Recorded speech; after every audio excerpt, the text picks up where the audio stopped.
नमस्कार और सुप्रभात। मैं हूं यशवंत कानेटकर और मैं आपसे आज चर्चा करूंगा एक कंट्रोल इंस्ट्रक्शन की जिसे कहा जाता है loop control instruction. Control instruction हमें मालूम है कि 4 प्रकार की होती है।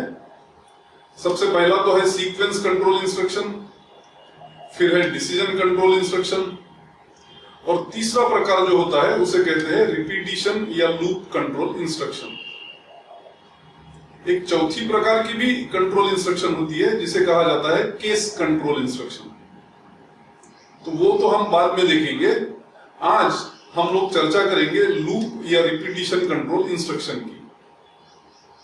अगर इसे समझना है हमें तो एक सादा सिंपल सा प्रोग्राम लेते हैं जिसमें हम लोग मेन के अंदर सबसे पहले वैल्यूज रिसीव करेंगे, प्रिंसिपल, नंबर ऑफ इयर्स और रेट ऑफ इंटरेस्ट की।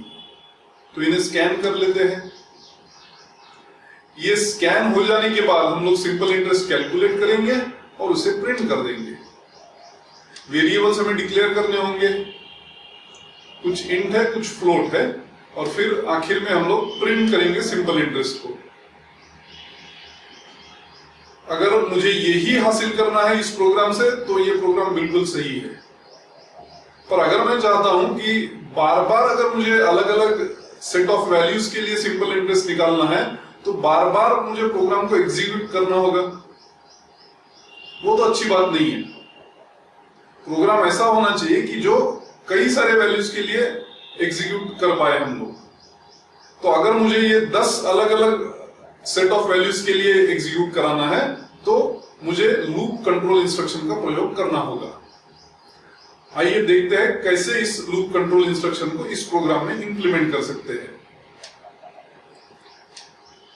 मेन के अंदर ये 4 स्टेटमेंट तो वैसे ही रहेगी, डिक्लेरेशन भी वैसे ही रहेंगे।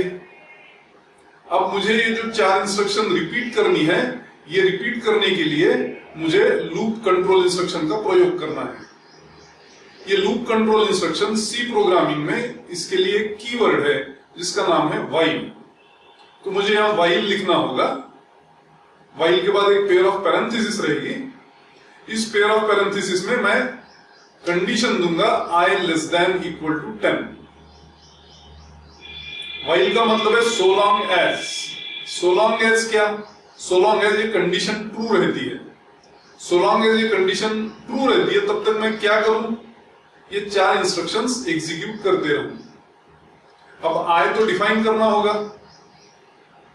सिर्फ आई डिफाइन करके नहीं चलेगा, क्योंकि आई की वैल्यू अगर मैं सिर्फ डिफाइन करता हूं तो उसमें गार्बेज वैल्यू पड़ी रहेगी। हो सकता है वो गार्बेज वैल्यू 100 है तो पहले ही टाइम में कंडीशन फेल हो जाएगी 100 लेस देन इक्वल टू 10। ये अगर आपको नहीं चाहिए, अगर मुझे ये 4 इंस्ट्रक्शंस एग्जैक्टली 10 बार रिपीट करानी है तो मुझे आई को इनिशियलाइज करना होगा 1 के साथ। आई की वैल्यू 1 है, 1 less than equal to 10 true है, इसलिए ये 4 इंस्ट्रक्शंस एग्जीक्यूट होगी। 4 होगी या 1 होगी? 1 ही होगी। क्यों? क्योंकि डिफॉल्ट स्कोप व्हाइल का होता है सिर्फ उसके बाद वाली स्टेटमेंट।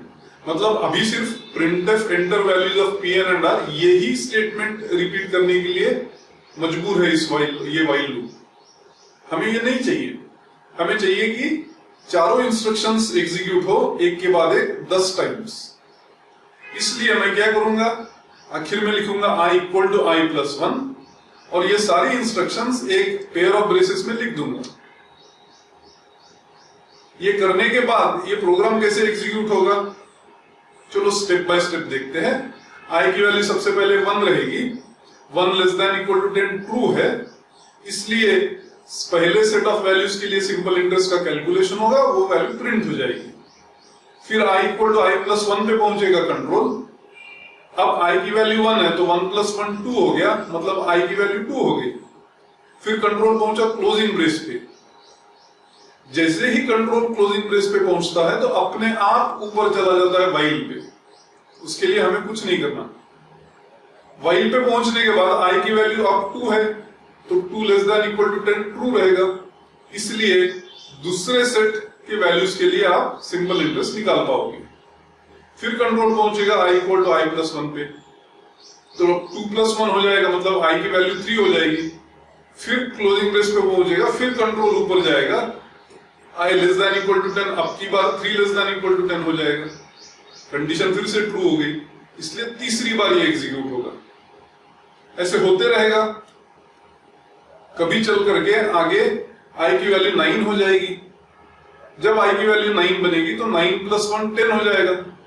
फिर कंट्रोल जब ऊपर जाएगा तो i less than equal to 10, मतलब 10 लेस देन इक्वल टू 10, ये फिर एक बार ट्रू रहा, इसलिए 10वें सेट के लिए आप सिंपल इंटरेस्ट कैलकुलेट करके प्रिंट करोगे।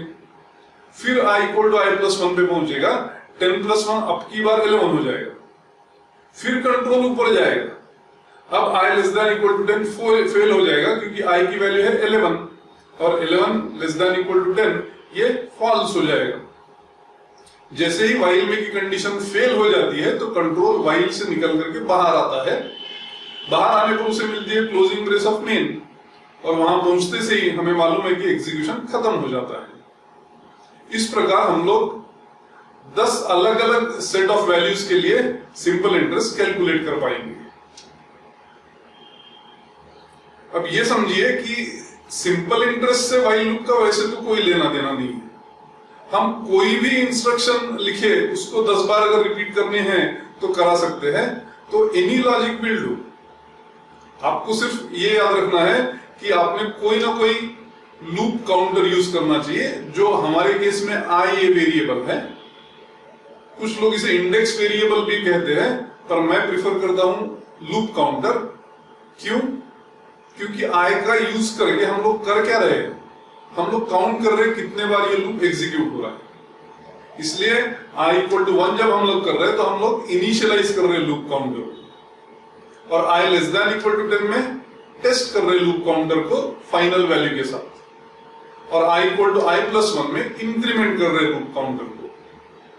इसका मतलब यह है कि कोई भी लॉजिक हो, अगर हमें उसे रिपीट कराना है तो मुझे लूप काउंटर को इनिशियलाइज करना पड़ेगा, टेस्ट करना पड़ेगा और इंक्रीमेंट करना पड़ेगा। इस प्रकार से मैं कोई भी लॉजिक जितनी मर्जी चाहे उतने बार रिपीट कर सकता हूं।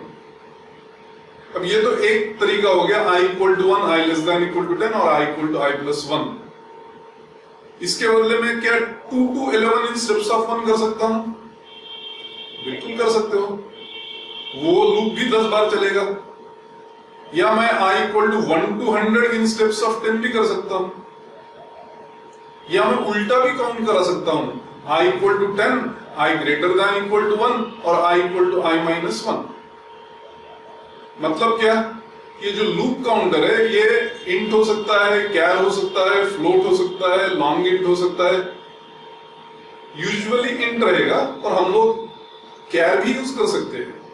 कैर ch equal to single quote capital A, ch less than equal to capital Z और ch इक्वल टू ch+1, मतलब A to Z चलेगा। मतलब ये लूप 26 बार चलेगा, क्योंकि A to Z ये 26 कैरेक्टर्स है। मैं उल्टा काउंट जब करूंगा तो मुझे लूप काउंटर को डिक्रीमेंट करना पड़ेगा।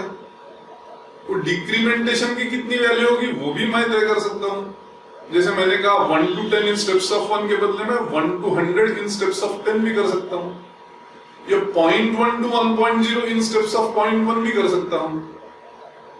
मतलब इंपॉर्टेंट ये नहीं है कि आप काउंट कैसे करें, इंपॉर्टेंट ये है कि आप काउंट कर पाए। काउंट कैसे भी करिए, इंट से करिए, फ्लोट से करिए, कैर से करिए, लॉन्ग इंट से करिए, मर्जी आपकी है। तो इस प्रकार हम लोग loop control instruction C program में इंप्लीमेंट कर सकते हैं। धन्यवाद।